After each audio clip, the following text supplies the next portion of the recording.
Assalamualaikum warahmatullahi wabarakatuh. Innal hamdalillah nahmaduhu wa nasta'inuhu wa nastaghfiruh wa na'udzu billahi min shururi anfusina wa min sayyiati a'malina. May yahdihillahu fala mudilla lahu wa may yudlilhu fala hadiya lahu. Asyhadu an la ilaha illallah wahdahu la syarika lahu wa asyhadu anna Muhammadan 'abduhu wa rasuluhu la nabiyya ba'dahu. Allahumma shalli wa sallim ala nabiyyina Muhammad.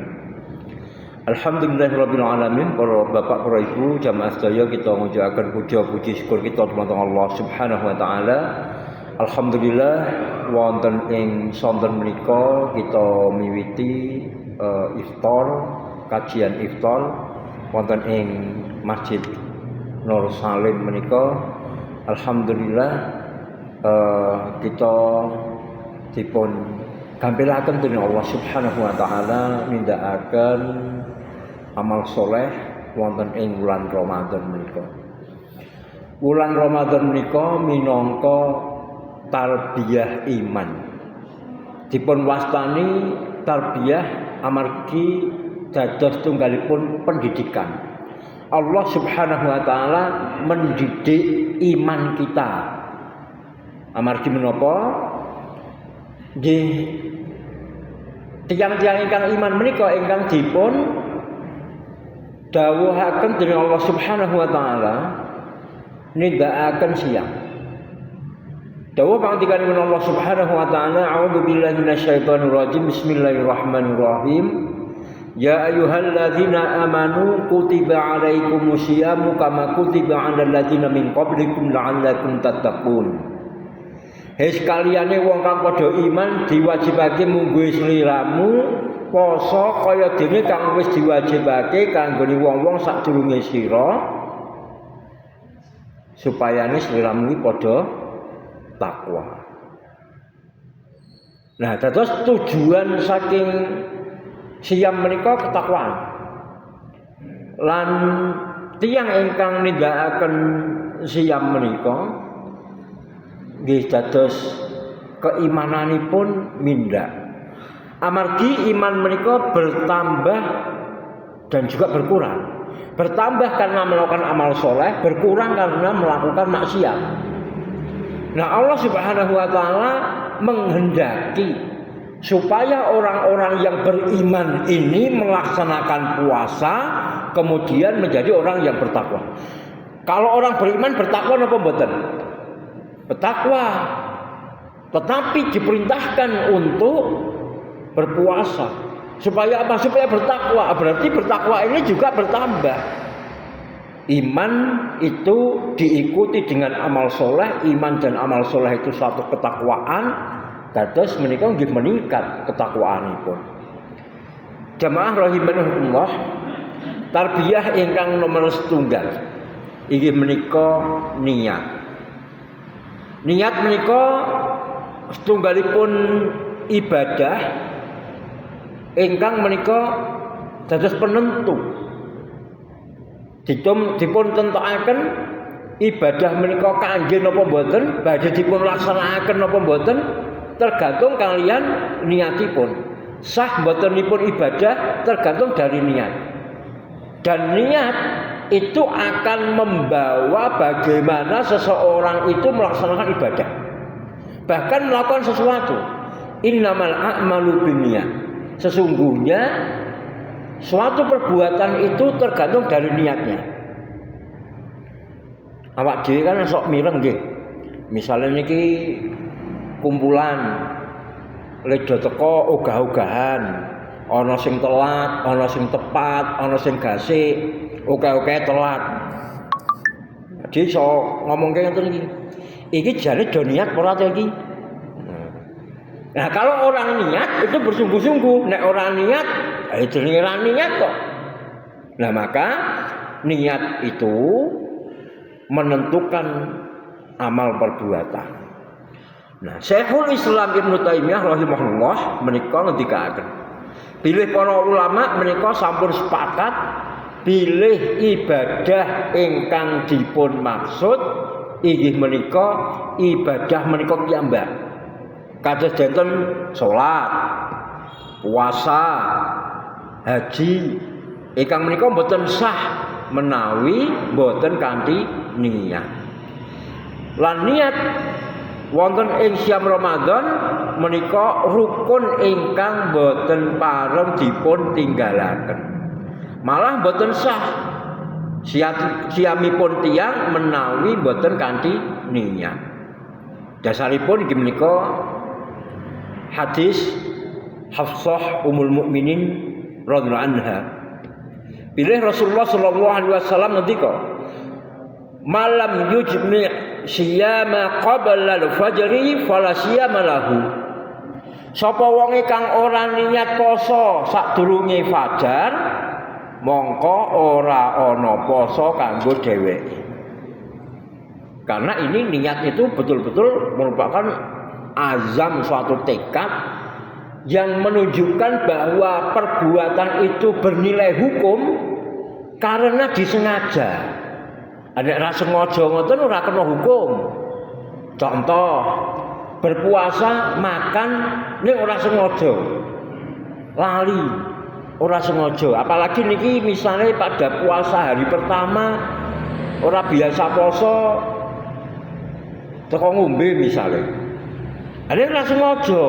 Tidak ada niat untuk membatalkan puasa, tidak ada niat untuk minum, ya ana niat minum ning lali.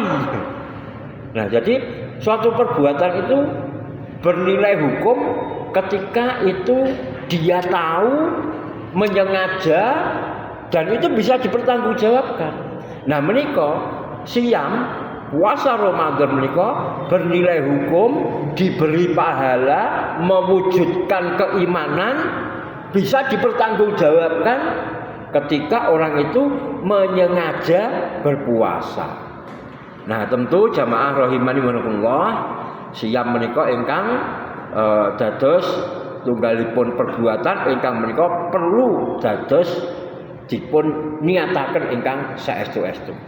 Nah, tarbiyah iman saking perkawis niat menika badhe nuwuhaken nilai-nilai lan akhlak ingkang mulya.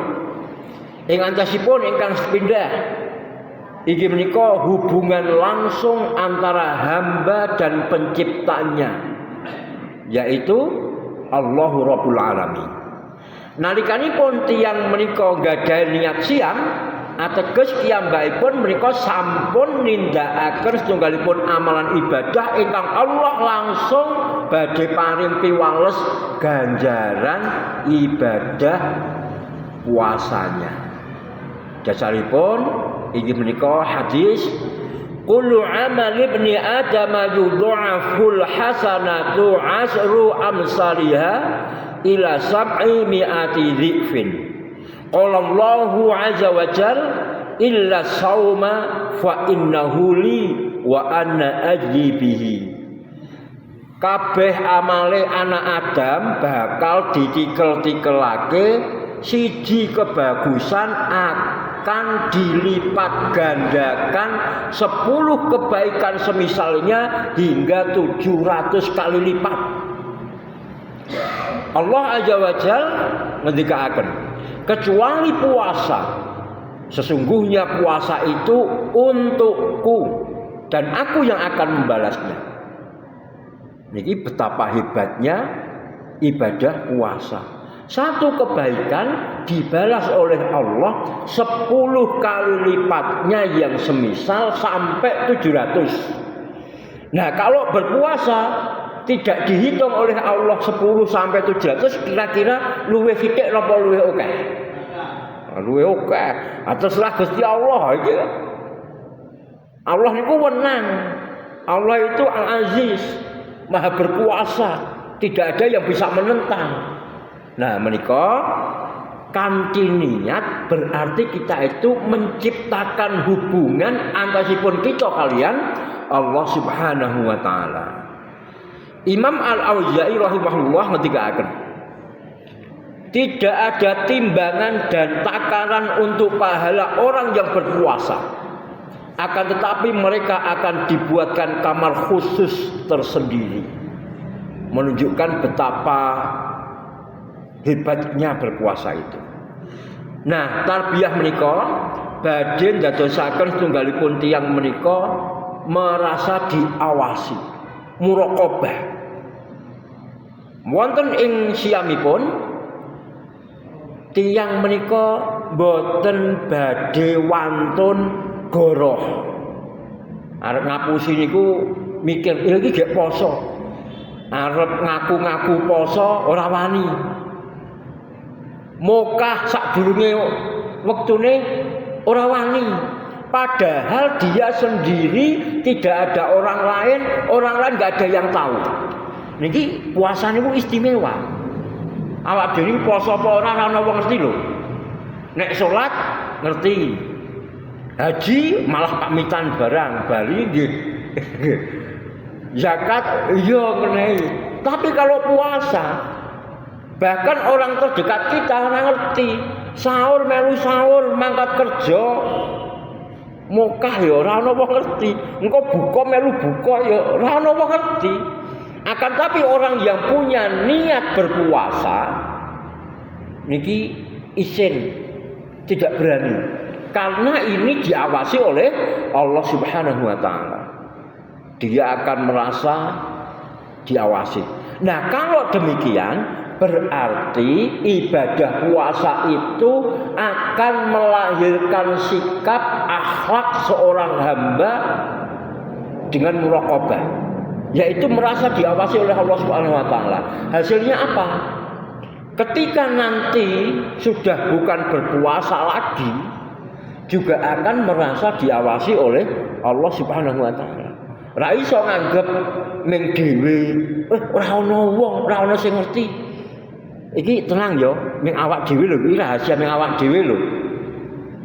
Kowe jangan sampai tahu, kowe iki ning awak dhewe. Off the record ya, catat ya, off the record. Wah, ra iso karena apa? Karena Allah Maha melihat. Jadi arep ana maling, korupsi, markup harga, kolusi, ini kelingan. Oh iya, ini Allah. Karena apa? Karena orang punya niat. Nah, niat untuk berbuat baik. Maka niat berbuat baik ini Allah akan jaga sehingga orang itu tidak melakukan perbuatan-perbuatan yang membatalkan niat baiknya tersebut. Ingkang nomor kalih, kanthi wontenipun niat merupakan penegasan bahwa itu harus ikhlas.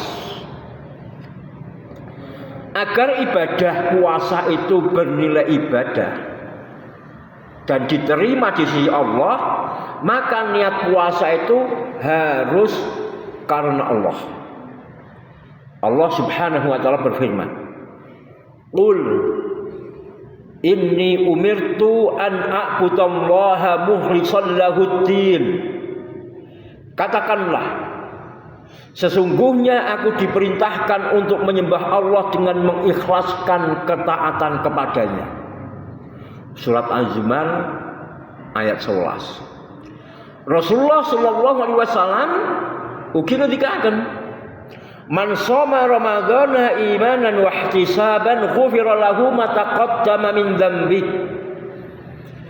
Sapa wong ingkang poso ana ing wulan Ramadan krana iman lan mung arep-arep ganjarane Gusti Allah, mula bakal di ngapura dosa-dosane kang wis kliwat. Inggih menika sinten kemawon ingkang siyam kanthi dasar iman dumateng napa?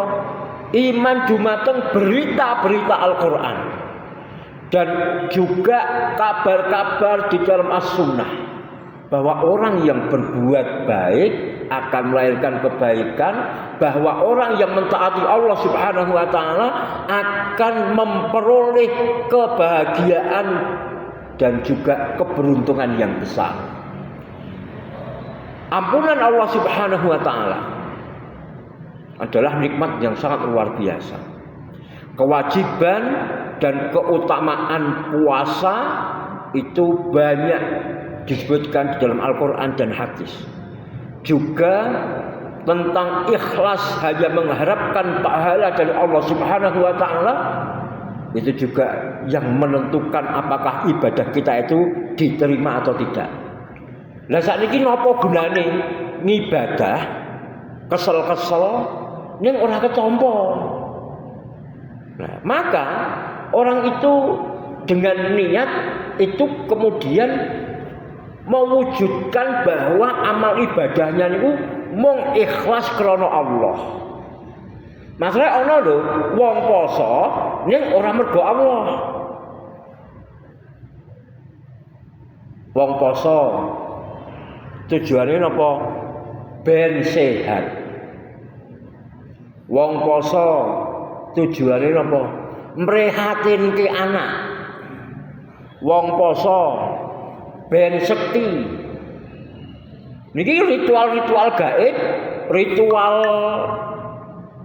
prewangan, pesugihan. Niki banyak loh yang ritualnya pakai puasa.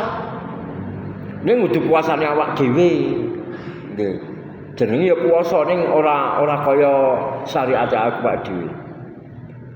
Juga tren ada orang-orang kafir atau orang non muslim ikut berpuasa banyak ngetren. Alasannya apa? Ya karena saya ingin merasakan seperti apa orang Islam berpuasa. Katanya berpuasa itu memunculkan empati, memunculkan perhatian. Saya bisa merasakan bagaimana orang menderita. Tujuannya gimana kumawon. Tapi kalau kita niat ikhlas karena Allah, ya karena kita diperintah oleh Allah Subhanahu wa taala untuk berpuasa. Nek ora kon poso ya ora poso. Nek wong perintahe kon poso ya poso. Nek kon poso sesasi ya sesasi. Nah, ini karena kita memiliki niat yang ikhlas karena Allah Subhanahu wa taala. Ingkang nomor 3, kanthi wontenipun niat menika dadosaken hubungan ingkang kiyat antawisipun niat dan amal. Kados kala wau ingkang wonten ing ngajeng kula aturaken. Kalau suatu amalan dilaksanakan tidak sungguh-sungguh, awak dhewe kan sok ngomong, iki jane do niat ora. Karena apa? Orang yang niat mesti akan bersungguh-sungguh. Wong nek sing ora maju mundur, ning lakoni ming asal-asalan, jan ra niat. Nah, kita saja bisa menilai seperti itu. Nah, jadi pengaruh niat itu sangat kuat mengenai hasil dari sebuah amalan. Jadi bagaimana puasa kita ini akan berhasil atau tidak? Karena puasa itu menghasilkan ketakwaan. Berarti nanti setelah Ramadan akan bertambah takwa. Nek poso karo ora mung padha wae berarti niatnya enggak bener itu. Niatnya urung pas. Nah, jadi ternyata niat niku mboten ming sekedar nawaitu, mboten ming ucapan, tapi betul-betul tekad di dalam hati untuk melaksanakan perintah Allah. Dan ini saya sengaja. Nah, itulah yang namanya niat dan berdampak pada perbuatan hukum. Nek awak dhewe ngimpi utawa ora sengaja kan tidak ada hukum. Jadi pengaruhnya itu pengaruh yang sangat kuat antara niat dengan keberhasilan suatu amalan. Demikian pula jamaah rahimani wa rahimakumullah, bahwasanya kita ini memiliki niat akan disampaikan niatnya oleh Allah Subhanahu wa taala. Asal niatnya jujur, maka Allah akan wujudkan niat itu. Jadi jangan bayang-bayang dengan niat ini. Karena kalau niatnya sungguh-sungguh, nah ini betul-betul akan disampaikan oleh Allah Subhanahu wa taala. Jamaah rahimanullah, tarbiyah yang kedua setelah tarbiyah niat adalah tarbiyah takwa. Ayat tentang kewajiban puasa Ramadan ditutup dengan kalimat takwa.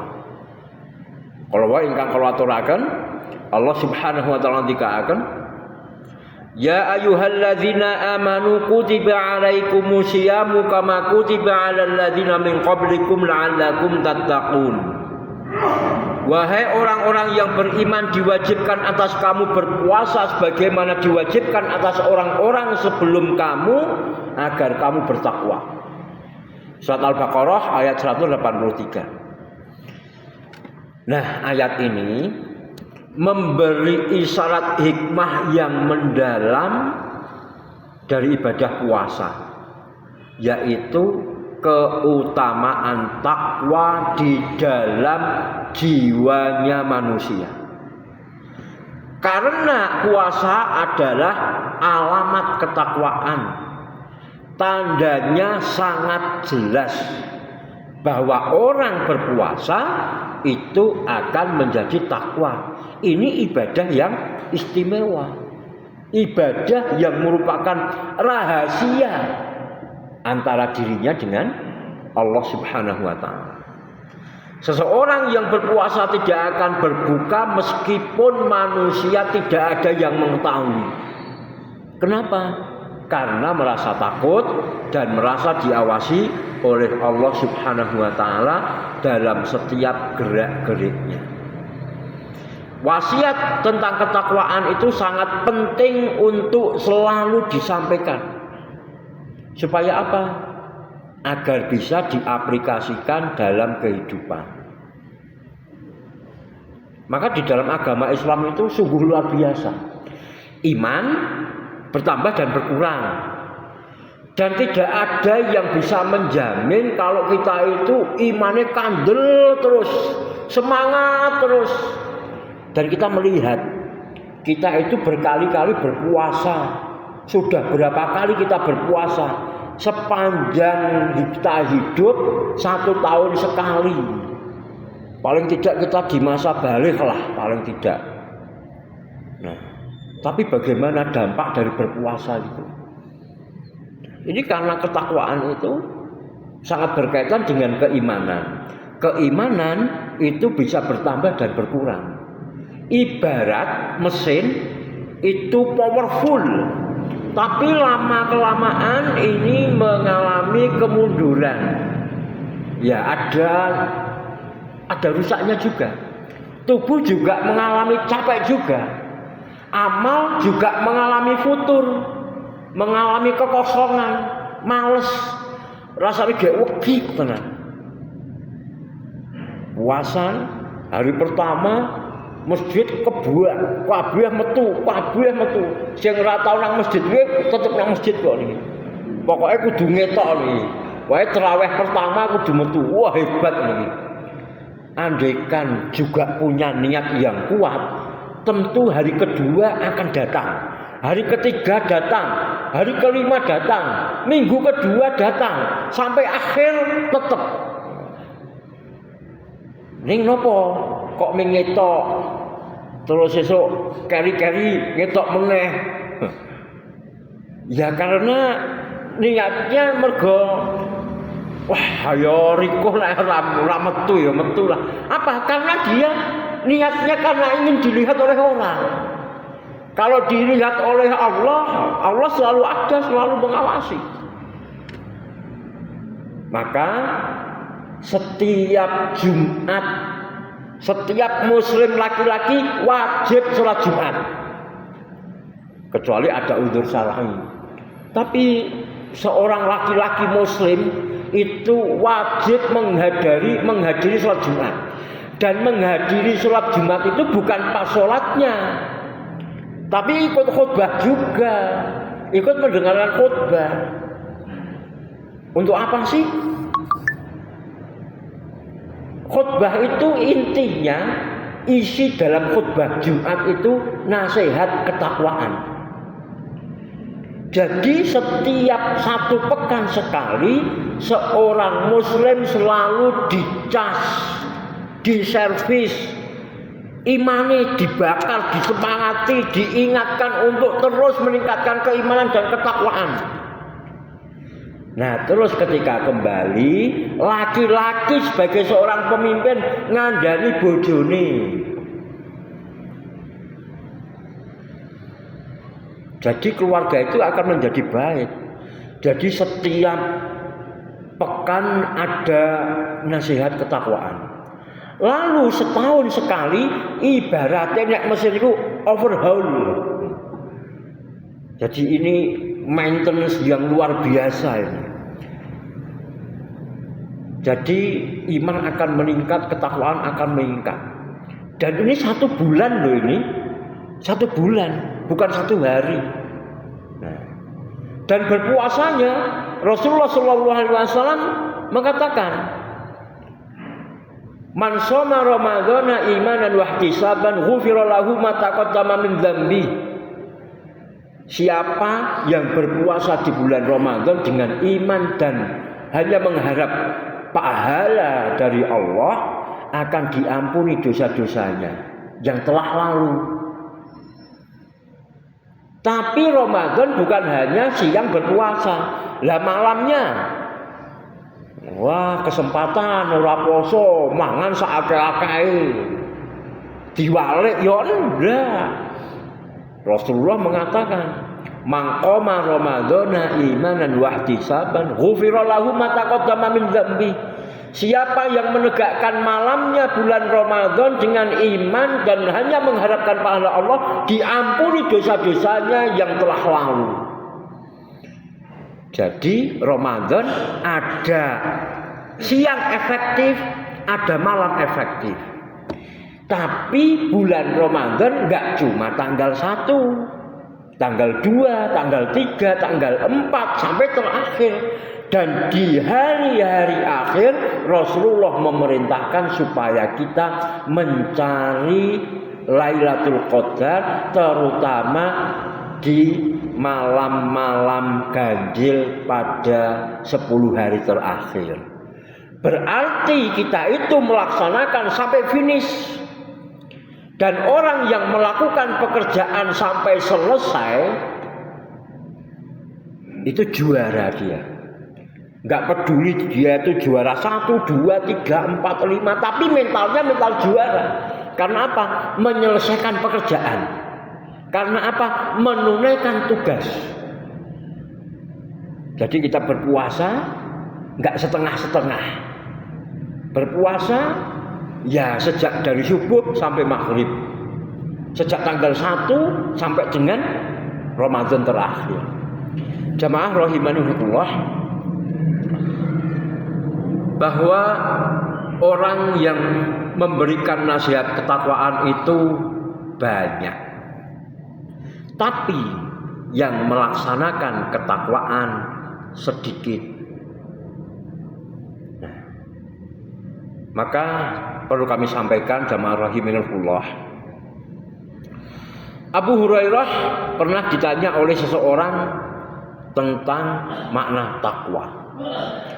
Kemudian beliau menjawab, apakah engkau pernah melewati jalan yang penuh dengan onak dan duri? Orang tersebut mengatakan, ya pernah. Abu Hurairah menimpali kembali, apa yang engkau lakukan? Kemudian orang itu menjawab, jika aku melihat duri, aku akan menghindar, melewati, atau aku berhati-hati darinya. Kemudian Abu Hurairah mengatakan, itulah makna takwa. Jadi takwa itu ya berhati-hati. Kita tahu, mengetahui, dan sebenarnya banyak loh. Kita ini kalau masih memiliki hati yang baik, hati yang bersih, suatu kebaikan itu juga tampak kebaikan. Maka kita akan mengikuti kebaikan itu. Dan suatu keburukan juga akan tampak sebagai keburukan dan kita akan menghindari itu. Jangan dikira orang-orang yang melakukan dosa kemaksiatan itu enggak tahu kalau itu dosa dan maksiat. ning tetep wae nyarak, melanggar. Dan jangan dikira orang-orang yang tidak pergi ke masjid, orang-orang yang tidak ngaji, orang-orang yang tidak berpuasa itu enggak tahu fadilahnya sholat berjamaah. Mereka tahu fadilahnya sholat jamaah, itu tahu. Kalau sholat sendiri hanya 1, kalau berjamaah 25 atau bahkan 27, ini ya ora sholat jamaah. Nah ini yang harus kita waspadai. Oh kalau seperti itu berarti hati kita sakit kalau begitu. Maka orang yang bertakwa itu bisa melihat. Dan ada satu doa, Allahumma arinil haqqa haqqa warzuqni ittiba'ah wa arinil batila batila warzuqni ijtinabah. Ya Allah, berilah kepadaku pengetahuan bahwa yang hak itu memang hak, dan berilah aku rezeki, diberi anugerah untuk mengikuti al-haq itu, dan berilah aku pengetahuan bahwa yang batil itu memang betul-betul batil, dan anugerahkanlah aku kemampuan untuk menjauhi yang batil itu. Betapa butuhnya kita kepada Allah Subhanahu wa taala. Bahkan kita di dalam taat, di dalam mentaati Allah Subhanahu wa taala, kita juga membutuhkan pertolongan Allah Subhanahu wa taala. Sahabat mulia yang lain yaitu Abdullah bin Mas'ud radhiyallahu anhu pernah mengatakan, makna takwa yaitu hendaklah Allah ditaati, jangan dimaksiati. Diingat, jangan dilupakan. Disyukuri, jangan diingkari. Ini tentang ketakwaan. Nah, jadi Bapak Ibu jamaah rahimanullah, bisa kita simpulkan bahwa takwa itu sikap kita berhati-hati, wiqayah, berhati-hati. Orang yang ngati-hati itu akan terjaga, akan terpelihara. Kemudian kita mentaati Allah, tidak bermaksiat, mengingat, tidak melupakan, dan mensyukuri, tidak mengingkari. Nah, dari sini jamaah rahimanullah, inilah landasan keimanan ketika kita melakukan ibadah untuk mentaati Allah Subhanahu wa taala, itu akan mencapai kepada tujuan dari ibadah itu. Dan meninggalkan maksiat kepada Allah itu juga dilandasi karena keimanan takut dari siksanya Allah Subhanahu wa taala. Kemudian jamaah rahimankumullah, tarbiyah yang ketiga yaitu memanfaatkan waktu. Di antara tarbiyah iman di bulan Ramadan adalah urgensi memanfaatkan waktu dengan baik. Nggih dos pundi mboten sae. Amargi napa? Waktu 24 jam yang Allah berikan kepada kita itu selama bulan suci Ramadan ini, jika tidak diatur dengan sebaik mungkin, akan membawa pada perbuatan yang sia-sia, atau bahkan menjerumuskan ke dalam dosa. Wah, aku ngele, aku poso, libur, ora nyambut gawe. Aku ngantuk, tidurnya orang puasa saja ibadah. Ini mergone awak dhewe apa? Ukurannya ini selalu minimalis. Padahal ada ibadah yang lebih tinggi daripada tidurnya orang berpuasa. Jadi orang berpuasa itu ya tetap produktif. Nah, orang yang produktif itu yang bisa memanfaatkan waktu. Sekarang bagaimana kita sejak dari bangun tidur, kemudian kita sahur, kemudian datang ke masjid, sholat subuh berjamaah, biasanya ada kultum atau kuliah subuh. Nah, nanti bisa sholat duha, bisa tetap bekerja. Ya memang karena kita ini berempati merasakan bagaimana kesengsaraan orang-orang yang lapar. Wong ngelih ning tetep nyambut gawe. Nah, kita juga seperti itu. Nah, jamaah rahimanullah, betapa banyak kaum muslimin hari-hari Ramadan hanya diisi dengan tidur. Sebagian yang lagi menghabiskan hari puasa dengan gadget, HP, tablet. Ya pisanan ngoten nggih ndelok status. Wah, ndelok status ora rampung-rampung. Pertama kali lihat ya kajian. Ya apik nonton kajian. Tapi ya dasare wong YouTube atau ya platform yang lain. Nanti ada juga hal-hal buruk yang lewat. Atau tidak-tidaknya kita itu tertahan dari berbuat kebaikan karena disibukkan dengan hal-hal yang mubah. Hati-hati niki. Mungkin awak dhewe mboten nglampahi ingkang awon, hal-hal yang mubah. Tapi hal-hal yang mubah itu menyandera kita untuk berbuat kebaikan. Ajal wong nek cekelane wis HP, kok bermaca Quran ora? Ini ya itu kita harus atur, betul-betul harus atur. Sebagian yang lain menghabiskan Ramadannya dengan kongko-kongko, ngabuburit, dengan ngerumpi, ghibah, dan lain-lain. Untuk menunggu berbuka puasa. Di antara kaum muslimin ada yang jalan-jalan, ada yang pit-pitan, wonten sing montoran, lha iki niku ngabuburit.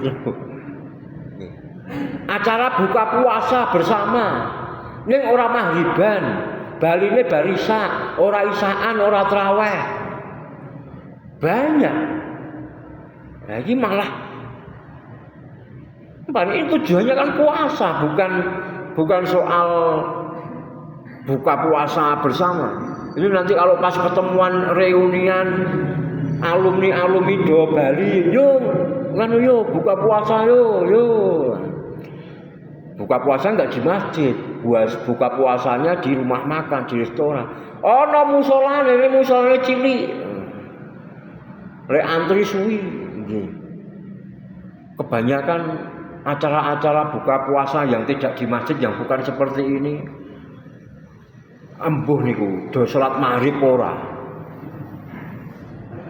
Masalah sing ya sing dipenke le mangan. Nah, ini keburukan-keburukan karena nggak bisa ngatur waktu. Nah, sungguh Al-Quran dan Sunnah itu telah banyak berbicara tentang urgensi waktu. Allah Subhanahu wa Ta'ala telah menyebutkan bahwa waktu adalah nikmat yang besar, ladang untuk menuai kebaikan dan punya pengaruh yang sangat jelas. Sampai Allah Subhanahu wa Ta'ala berfirman, Bismillahirrahmanirrahim, wal 'ashr innal insana lafi khusr illa alladzina amanu wa 'amilus sholihati wa tawassaw bil haqqi wa tawassaw bis sabr. Demi masa itu waktu asar, waktu di penghujung. Jadi kalau orang itu di waktu asar itu kalau kerja udah selesai kerjanya.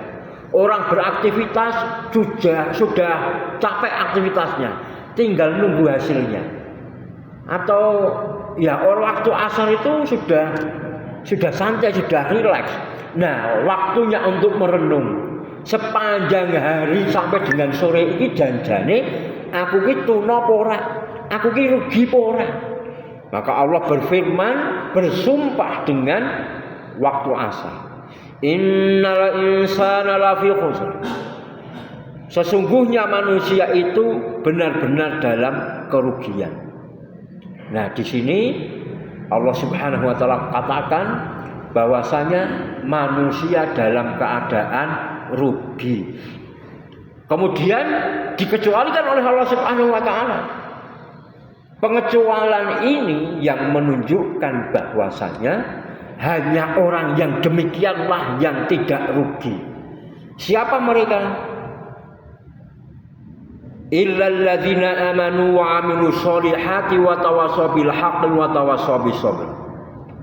Kecuali orang-orang yang beriman dan mengerjakan amal soleh dan nasihat menasihati supaya mentaati kebenaran dan nasihat menasihati supaya menetapi kesabaran.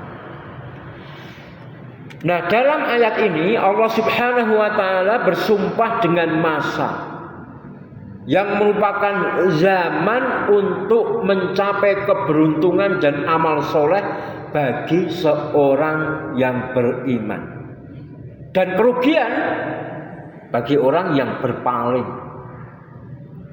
Nah, dari sini banyak sekali pelajaran dan keajaiban bagi siapa saja yang mau berpikir. Abdullah bin Mas'ud radhiyallahu anhu, beliau berkata, tidaklah aku menyesal atas sesuatu seperti penyesalanku terhadap matahari yang telah tenggelam pada hari ini. Usiaku berkurang, akan tapi amalanku tidak bertambah. Coba kita gatosaken, awak dhewe sakniki do ngrasake getun ora. Ket yahono yahine, ket esuk mau tekan saiki apa sing wis dilakoni?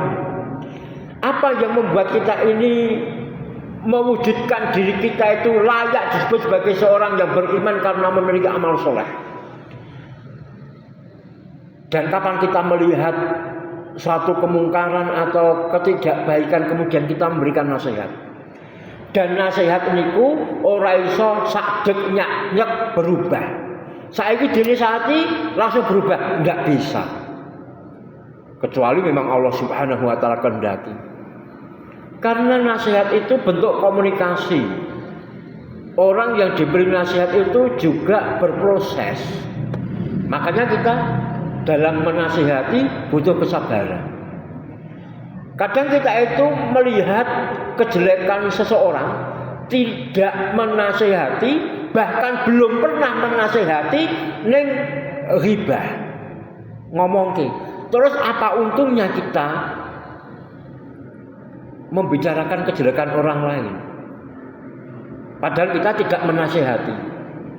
Terus nek awak dhewe ngomongke eleke wong terus wong iki terus berubah kok. Enggak, malah wong niku sengit kalau awak dhewe. Tapi kalau kita menasihati, entah itu berhasil atau tidak, orang lain akan ya berterima kasih. Yo saora-orane nggih matur nuwun. Ning nggih wonten wong sing dikandani banggel. Wong sing dikandani nolak. Napa? Ya karena hatinya sakit. Nah, maka kita perlu memperbaiki hati. Menterapi hati orang lain, juga hati kita sendiri. Dan itu butuh proses. Nah, aku wis tau ngandani kok. Ya aja wis tau ngandani. Aja pisan, dengan ngandani aja pisan. Pindho, telu, papat, lima, dan seterusnya. Nah, aja malah pasrahke. Nyuwun tulung nggih. Masih kula kandhani. Aku rawani, ayo wis, ro kakane jan rawani ngandani. Kadang karo adine ya rawani. Tulung nika adik kula dikandani. Lah kok ora sampean wae. Wah ya ora penak. Ning aja kandha-kandha ya nek aku sing ngakon ya. Piye to iki ya? Justru kita itu malah justru ya saudara atau teman baik ya kandhani. Soal dia mau menerima atau tidak ya sudah. Tapi kita berusaha. Dan bukan hanya menasihati, tapi mendoakan. Hebatnya mendoakan orang yang tidak dalam hadapan kita. Misalnya saudara kita, teman kita menasihati, kemudian sampai di rumah, setelah kita menasihati kita berdoa kepada Allah. Atau sebelum kita menasihati kita berdoa kepada Allah. Ya Allah, bukakanlah hati saudaraku agar bisa memahami apa yang aku katakan. Berikanlah kebaikan pada dirinya. Maka setelah ini mendoakan kebaikan orang lain itu luar biasa. Niki mung mergo wong ikhlas sing gelem ndongake wong liya. Karena apa? Orang yang mau mendoakan kebaikan pada orang lain itu tidak ada hasad. Nek wong hasad ora mungkin. Enggak mungkin mendoakan kebaikan bagi orang lain kalau dia hasad. Wong benci kok. Maka ini sebenarnya mendoakan kebaikan orang lain itu sesungguhnya terapi hati. Jadi awak dhewe niku jadi iso los. Dan bahkan tidak merasa kalau diri kita itu orang yang paling baik atau orang yang sudah baik, orang yang sudah soleh. Karena setiap ucapan yang kita ucapkan berasal dari hati itu bukan hanya masuk ke hatinya orang lain, didengar oleh telinga kita dan masuk ke hati kita juga. Jadi nek awak dhewe itu minta Allah, oh ya, aku wis tau ngandani wong ini iki. Aku ngomong ini kok, aku tuh minta ora patut ya, wah ya. Nah, ini jadi nasihat kepada orang lain itu juga menasihati diri sendiri. Mendoakan orang lain juga mendoakan diri sendiri. Mengenai waktu, nah ini juga. Jamaah rahimanullah, cukup bahwasanya adanya waktu itu yang menjadi bagi kita mengendalikan. Kitalah yang harus mengisi waktu itu dengan efektif. Karena semua nanti akan menyesal. Ketika orang-orang pendosa mendapatkan siksanya Allah nanti, orang-orang akan menyesal. Kenapa dulu waktu di dunia tidak bertaubat dan tidak berbuat kebaikan? Bahkan orang yang berbuat baik besok ketika mendapatkan pahala itu juga akan menyesal. Kenapa aku dulu nggak melakukan dengan sebaik-baiknya dan sebanyak-banyaknya? Kok ming semene? Padahal pahalanya luar biasa. Kalau bisa maksimal, wah masya Allah.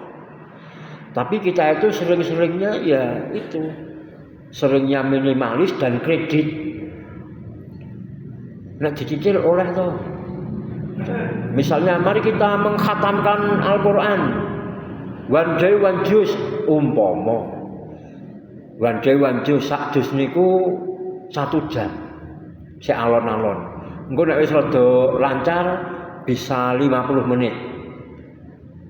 Yang sudah biasa mungkin 45, sing banter 40 bisa 40 menit. Ning kadang one day one juz niku ya nganyan. Nek ora sekali duduk nak ya ora apa-apa toh. Ya ora apa-apa. Jadi kebiasaan kita iki wis sok nganyang-nganyang. Membaca kalimat la ilaha illallah wahdahu la syarikalah lahul mulku wa lahul hamdu wa huwa ala kulli syai'in qadir 100 kali. Niku nek misale dibagi ping 5 pendak salat 20 angsal. Karena apa? Mindset kita itu kredit, mindset kita itu angsuran. Nanti amal we diangsur. Ya meskipun itu boleh. Tapi bagaimana kalau kita itu misalnya maksimalkan sedikit tetapi terus menerus, istimrar. Sedikit tapi terus menerus. Nanti kemudian naik. Pertama mungkin hanya 1 halaman, terus 1 lembar, terus 1 ruku, terus 1 hizib, terus 1 juz. Bagi pecinta Al-Quran sehari bisa 2 juz, bisa 3 juz, dan seterusnya. Nah, jamaah rahimanahullah, waktu itu yang akan terus membiasakan kita. Kita bisa naik sepeda motor, sekali-kali naik sepeda motor, maka nggak akan ahli. Tapi ketika orang itu belajar naik sepeda motor dan sering menggunakan sepeda motor, los tangwe wani karena sudah terbiasa. Nah, ketika kita belajar ya di dalam beribadah dan terus menerus di dalam beribadah, ya jangan terus kita itu melupakan ibadah, tapi kita sudah menjadi satu kebiasaan. Nah, kebiasaan membiasakan amal ibadah. Contoh sederhana, setiap kali kita mandi ada pipis, kita bersuci. Ada gosok gigi, terus kita berwudu. Kalau ini dibiasakan, yang namanya mandi mesti berwudu. Setiap kali mandi mesti berwudu, dan itu akan menjadi kebiasaan. Entah itu di waktu sholat atau tidak di waktu sholat, pokoknya kalau mandi, setelah mandi mesti wudu. Ini suatu kebiasaan yang baik. Nah, ini karena waktu itu terus berjalan, waktu tidak bisa diulang, dan kita berlomba dengan waktu. Maka janganlah kita termasuk orang yang merugi di bulan suci, orang yang lalai dan tertipu karena tidak bisa mengatur waktu dengan baik. Nah, jamaah rahimanahullah, mungkin ini yang bisa saya sampaikan pada kesempatan sore hari ini. Karena waktu yang terbatas, sudah menjelang waktu berbuka, kita akhiri dengan banyak-banyak berdoa, doanya masing-masing, supaya kita ada kesempatan menjelang berbuka, nanti kita berdoa kepada Allah Subhanahu wa Ta'ala. Mudah-mudahan bermanfaat. Ini nasihat bagi saya sendiri dan juga bagi Bapak Ibu semuanya. Mudah-mudahan Allah Subhanahu wa Ta'ala memberikan taufik kepada kita dan ma'unah, pertolongan agar kita bisa menjalankan ketaatan kepada Allah Subhanahu wa Ta'ala. Billahi taufik wal hidayah. Assalamualaikum warahmatullahi wabarakatuh.